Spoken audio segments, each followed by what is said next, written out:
Hi everybody, it's Hannah. Welcome back to Winsome Cottage Garden. I'm so glad that you decided to join me today. It is a bit of a gray old day. It's been raining most of the night and some of the morning, so everything's got a really nice soaking. The big project I want to get done is actually switching over my horse trough planters on the driveway to peppers. It is about June 5th or 6th, and I've had peppers started for quite some time. And it's time to kind of get them into their spot, get the drip irrigation all set up, and get them going. So hopefully we can get some fruit in the next month or so. This is what they look like right now. These two haven't been used, so they'll be easy to get set up. But these guys need to be cleared out. I've got a lot of stuff that's bolted that I just need to rip out. But I also have a ton of lettuce that I need to harvest. And I'm going to see if I can move some of the kale to a different part and see if it survives. I hope it will. So I think the first step is to rip this out. So I'm going to set you guys up and we will get that started.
Started raining in there for a little bit, so I moved you around. I also finished the two beds that have been covered with plastic off camera because you died. So I wanted to show you quickly what they look like and what my drip situation is before I get them planted. So this is actually the new bed that we added earlier this year, and I had to fill it up a little bit. You may have seen because the soil settled quite significantly. I am out of this drip tubing, so instead I just patched in over here, and I've added like a ring with a zone, so that'll work well with my 3 peppers. This one is on its own, as are the rest. And these are, what's nice about this, and eventually I'll set up this one like this, is I can turn them individually on and off based on what's in there. So how this one is set up, I have a ring around the outside with 3 individual emitters that go straight to peppers, and then these 2 are the same. These 2 actually tie into the drip in the potato and vegetable bed, and then these 2 tie into the drip in this bed. Putting together some additional cages I have from Garden Supply Company. I think that they're just short, they're Titan cages. They might even be pepper short, I'm not quite sure. I'll look up what the name is and add them here. But I had a set of 3 last year that I liked so much that I bought an additional 2 sets of 3 this year.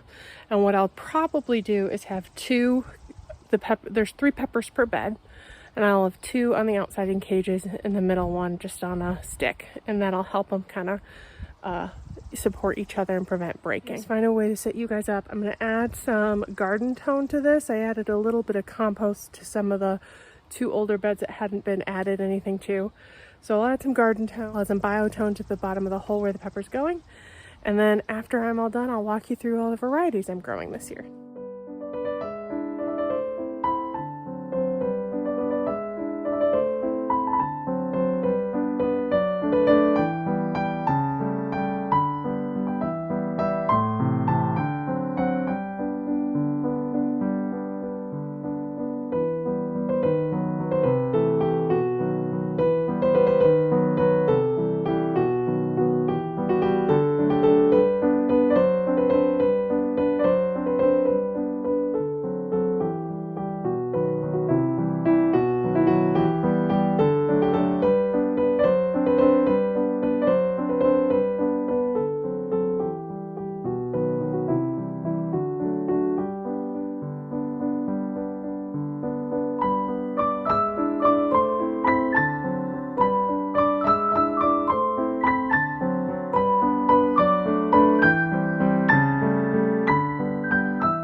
Okay, we got them all in and mulched and watered in, and they're looking great.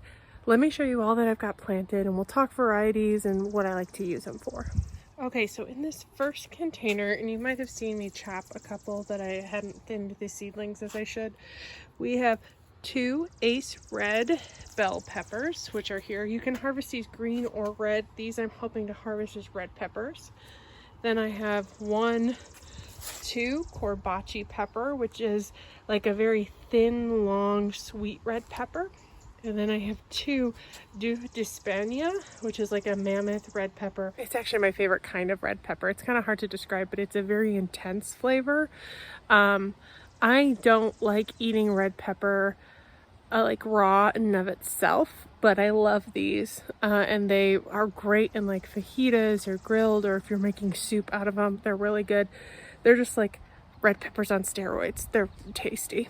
So this was kind of like my red section. And then over here, I experimented a little in this front bed.